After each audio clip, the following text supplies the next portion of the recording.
ये कल्प होता है। ये 5000 साल में क्या है, हम 84 जन्म कैसे लेते हैं। सतयुग में हमारे 8 जन्म, समय है 1250 साल, और फिर त्रेता युग में 12 जन्म और समय है 1250 साल। फिर द्वापर युग में हम लेते हैं 21 जन्म, समय वही है 1250 साल, और कल युग में हम लेते हैं 42 जन्म और समय वही है 12.5। अर्थात 5000 साल में मैंने 83 जन्म ले लिए। अर्थात ये जो जन्म है, जिसको हम कहते हैं कि अब ये जो जन्म है बिल्कुल बेकार है, कलयुग में दुखी इंसान है, लेकिन परमपिता परमात्मा जब आकर हमें ज्ञान सुनाते हैं तो उसको हम बोलते हैं डायमंड युग। अर्थात वो गोल्डन से भी उत्तम है, क्योंकि उसी समय में पता लगता है कि परमात्मा आकर सत्युग की स्थापना कैसे करते हैं। तो वो परमात्मा की याद में हम ब्रह्मा कुमारियाँ बैठते हैं। जब परमात्मा को याद करते हैं तो पूरी तरह से हमारे अंदर दिव्य गुण वो आना शुरू करते हैं। तभी परमात्मा कहते हैं कि आप सतयुग के आने के लायक, नर से नारायण और नारी से लक्ष्मी बनने के काबिल। ये जो बैठे हैं इनका नाम था, पिताजी के नाम से मशहूर थे। इनका हीरो जवाहरातों को व्यापार था, बॉम्बे में, कलकत्ता में, सिंध हैदराबाद में ये रहते थे, कराची में।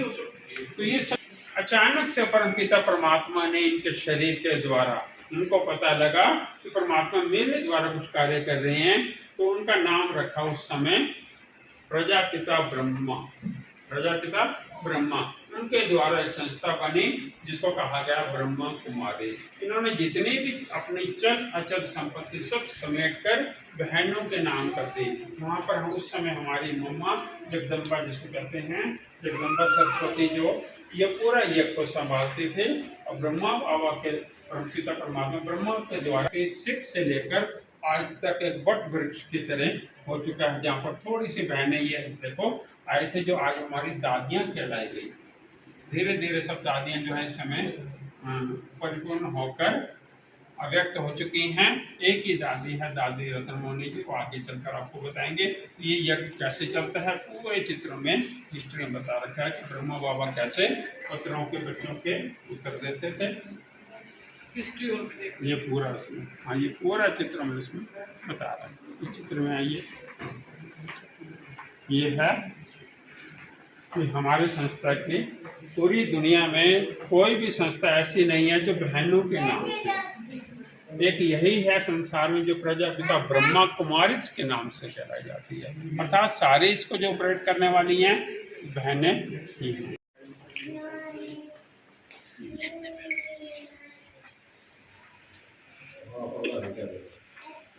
अपनी अपनी सेल्फी भी देखते रहे।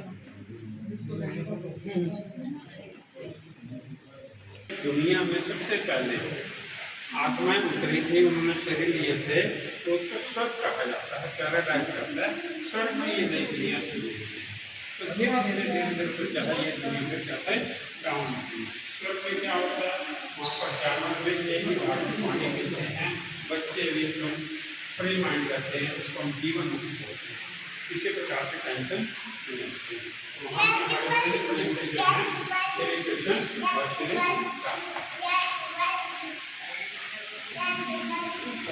आने वाली संख्या जैसे 9 लाख होती है, लेकिन आपस में प्रेम भाव बहुत होता है, एक दूसरे का जो भावना बहुत होती है। इसी प्रकार का वो आज की दुनिया में स्वार्थ वाली बातें वहाँ पर नहीं होती। शादियाँ वगैरह, फंक्शन वगैरह वहाँ भी होते हैं, लेकिन एकदम से प्रेम तो आ जाए उससे भी ज़्यादा हमारे यहाँ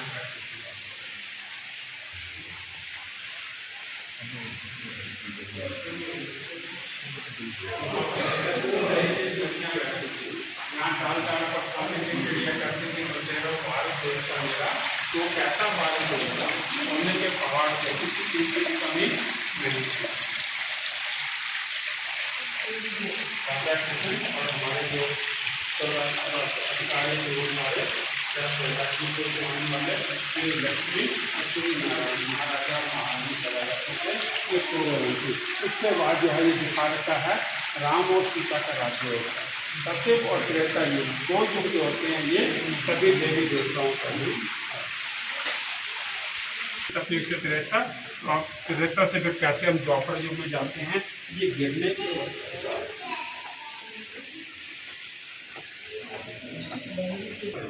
यहाँ पर माँ सीता, माँ राधा, माँ लक्ष्मी इस नाम से माँ कहकर देवियों को भी किस भाव से देखते हैं। लेकिन धीरे धीरे क्या है और डाउन होते गए हम, तो हमारी इच्छाएं भी जागृत हो गई, अज्ञानता, मोह, लोभ, द्वेष, ईर्ष्या, काम, क्रोध, मोह, ये सब जो है विकार हमारे अंदर आते गए, जिसके कारण से हम बहुत ज़्यादा दुखी हुए।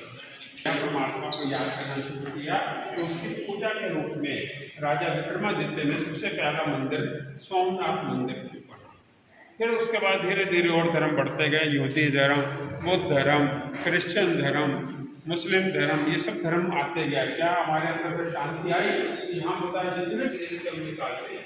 जैसे सूर्य जी के मेडिटेशन के द्वारा हमारे अंदर से जो अशांति है, द्वेष है, ईर्ष्या है, मुख्य जो कारण है, कई जो हमारे अंदर भर चुके हैं, वो धीरे धीरे परमात्मा की याद से ये ब्रह्मा कुमारियाँ ये बैठे हैं, ब्रह्मा कुमारी बैठ के ये निकलते हैं। तो दुनिया में रहते हुए भी फर्श वालों के साथ मतलब निभाना जरूर है, लेकिन परमात्मा की याद में अपने आप को बुद्धि ऊपर रखना। हमारी बुद्धि क्या है, जब ऐसे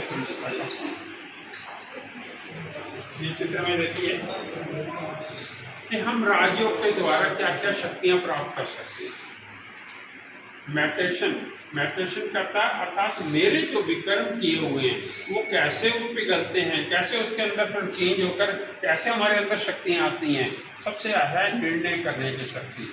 हम डिसीजन नहीं कर पाते किसी बात को, तो जब परमात्मा की याद में राजयोग के द्वारा हम किसी बात को अच्छे से डिसीजन कर सकते हैं। फिर यहाँ बताया परखने की शक्ति कि हम किस चीज़ को समझें कि ये चीज़ ठीक है या गलत है। जैसे ज्वेलरी होता है, हीरे को और या कांच के टुकड़ों को पहचान जाता है, इसी प्रकार बातें आएंगी हम, लेकिन बुद्धि के द्वारा परमात्मा की याद के द्वारा उसको चेंज कर सकते हैं कि ठीक से है या गलत है। ये हमारी बुद्धि राजयोग के द्वारा सक्षम बनती है। फिर उसमें होता है समाने की शक्ति। जैसे सागर में सब नदियाँ समा जाती हैं, इसी प्रकार हम अपने अंदर समाने की शक्ति पैदा करते हैं। यहाँ बताया सहन करने की शक्ति।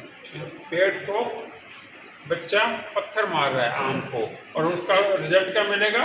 पत्थर के बदले उसको मीठा आम मिलेगा। ऐसे फिर टिट फॉर टैट नहीं। परमात्मा कहते हैं कोई किसी के साथ कुछ भी कहता है, फिर भी आप अपने आप को क्या करो, अच्छा व्यवहार करो, तो क्या होगा, बुरे का भी धीरे धीरे क्या होगा, वो भी फील करेगा कि मैं तो इसके साथ कैसा कर रहा था और ये मेरे साथ कैसा व्यवहार कर रहे हैं, तो वो भी चेंज होगा। ये सब शक्तियाँ हमें परमात्मा की याद में आएंगी। सामना करने की शक्ति, सहयोग करने की शक्ति, विस्तार को संकीर्ण। घर में बहुत बड़ी बड़ी बातें हो जाती हैं, कैसे हम उन बातों को हालत हो जाती है। जब हम राजयोग को करते हैं तो हमारे अंदर ऐसी शक्ति आती है कि ऐसी मुसीबत का, ऐसी परिस्थिति को बहुत ही हल्के रूप से, सहज रूप से हम उसका सामना कर सकते हैं। किसी देवता के 4 हाथ वगैरह ऐसा नहीं होता। ये 2 हाथ दिखा रखे हैं, 2 लक्ष्मी के और 2 श्री नारायण के, दोनों का ज्वाइंट रूप कहा जाता है विष्णु को। इसलिए यहाँ पर हमारा लक्ष्य क्या है, नर से नारायण बनना और नारी से लक्ष्मी, श्री लक्ष्मी जी नारी से। हर नारी के अंदर इतने गुण आ जाते हैं कि वो श्री लक्ष्मी समान बन सकती है।